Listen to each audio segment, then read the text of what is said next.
반갑습니다. 3월 1일 금요일 큐티 스케치 시간입니다. 오늘 본문은 히브리서 1장 1절부터 4절까지의 말씀입니다. 지난 1월, 2월에는 마가복음 그리고 디도서를 묵상했고요. 이번 3월 한 달 동안은 히브리서를 묵상하게 되겠습니다. 히브리서는 신약 성경 중에는 가장 정교하면서도 세련된 문체를 가진 성경 중에 하나입니다.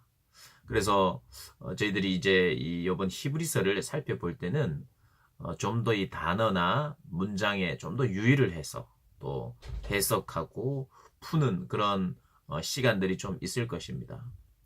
먼저 이 히브리서는요, 저자가 전통적으로는 바울로 보고 있었습니다. 그런데 이제 이 바울 서신들의 특징이라든지 아니면 이 히브리서 안에 그 내용을 읽고 보다 보면 바울이 아닐 가능성이 더 많다는 것이 근래에 또 학자들의 견해입니다. 바나바라는 견해도 있고 바울이라는 견해, 또 그 외 디모데, 동역자들 다양하게 있는데 정확한 건 없기 때문에 우리가 무엇이다 꼭 꼬집어서 말할 필요는 없어요. 다만 이제 전통적으로 바울이 썼다는 이야기를 또 해왔기 때문에 그냥 바울이다 생각해도 문제는 없을 거예요. 그렇지만 정확하게 누가 썼다 이렇게 우리가 단언할 수는 없다는 거 우리가 좀 기억하면서 이 히브리서를 묵상했으면 좋겠습니다.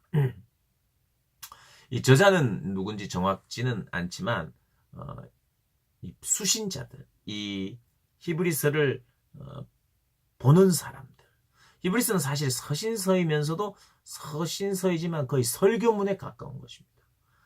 인사말은 좀 생략되어 있는 서신서 중에 하나지만 설교문이라는 거 우리가 좀 기억했으면 좋겠고요.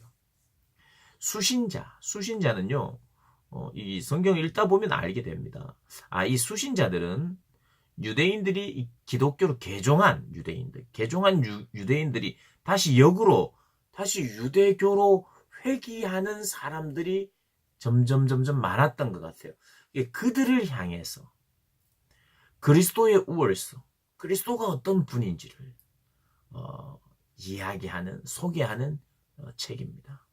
그래서 이 수신자들은 처음에 그리스도를 믿게 되고 개종해서 신앙생활을 잘했던 것 같아요. 믿음으로 잘 살았던 것 같습니다. 그리스도인답게 살다가 환난과 핍박이 오자 예수를 믿는다는 이유로 경제적인 핍박, 또 육체적인 핍박, 여러 가지 핍박들이 예수 믿는다는 이유로 찾아온 것 때문에 이 유대교와 기독교가 뭐가 그렇게 큰 차이가 있겠느냐라고 생각하면서, 그리고 환난과 어려움과 아픔 때문에 이 유대 사회에서 배척되기 때문에 다시 유대교로 회귀하는 그런 일들이 있었던 것 같습니다. 결국에는 믿음이 모든 환난을 감수할 만한 것인가? 내가 믿는 이 믿음이 이 모든 아픔을, 모든 어려움을 감수할 만큼 가치가 있는 것인가? 라는 의문을 품기 시작했어요. 이런 겁니다. 내가 예수님을 믿고 기독교인이라는 이유로 이렇게 저렇게 정직하게 남들을 해하지 못하고 왠지 복수도 못하고 또 믿음이 다르다는 이유로 그냥 단지 배척하는 이 배척을 내가 당해야 되는가? 그만큼 가치가 있는가? 더 나아가서는 내 생명을 들여서까지 내가 올인할 필요가 있는 것인가? 내 모든 것을 걸어야 되는가? 라는 그런 질문이 나왔을 것이에요. 그래서 그들이 돌아오기 시작하고 다시 역으로 개종하기 시작하는 그런 일들이 생겼습니다. 그런 사람들을 향하여 이 히브리서가 쓰여졌는데, 그런데 중요한 것은 이 문체 속에서, 내용 속에서 단호하게 너희들이 그렇게 다시 돌아가면 어떡하느냐, 다시 당장 돌아오라, 단호하면서 명령문을 쓰거나 하지 않고 경고하는 그런 경고문이 많지 않고, 물론 있습니다만은 그런 쪽으로 이 진행이 되는 것이 아니라 그리스도의 탁월성에 대해서, 예수가 누구인지, 철저한 인간이면서도 하나님의 아들 신이시며 신성과 인성을 소개하고 선지자와 천사들보다 훨씬 탁월하고 귀하다는 것을 논증해 나가는 형식입니다.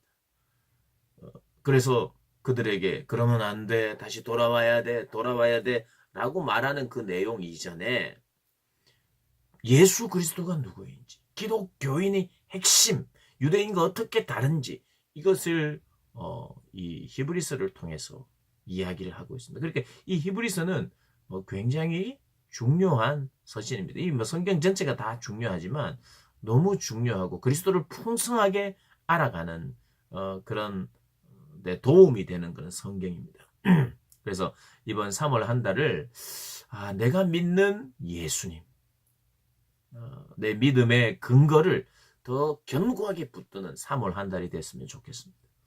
오늘 1장 1절에 보니까 옛적의 선지자들을 통하여 말씀하셨다는 거예요. 하나님은 선지자들을 통하여 여러 부분 꿈, 환상, 무슨 예언 이런 여러 가지 다양한 신비한 일들을 통해서도 하나님은 말씀하셨는데 이 마지막 때는 아들을 통하여 말씀하셨다는 거예요. 아들을 통하여 말씀하셨는데 이 아들을 만유의 상속자로 세우시고 그로 말미암아 모든 세계를 지었다.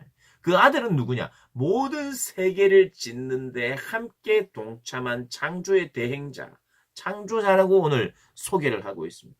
여러분, 예수님은 우리 창조주이십니다. 예수님. 성부, 성자, 성령 하나님이 다 창조 사역에 관여를 하셨는데 특별히 오늘 이 본문에 히브리서 1장 2절에도 그리고 또 골로새서 1장 16절, 요한복음 1장 3절에도 그로 말미암아 세계가 지어졌다는 이야기를 합니다.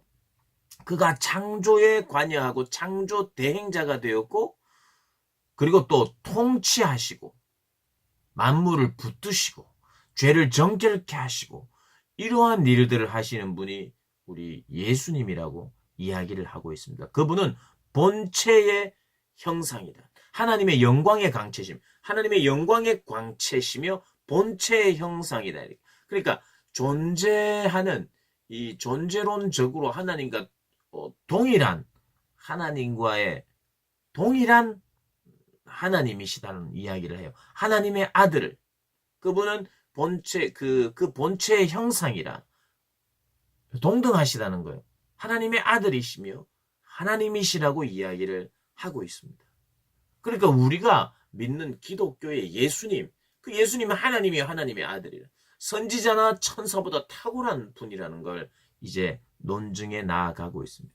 그분은 만물을 창조하신 창조주요.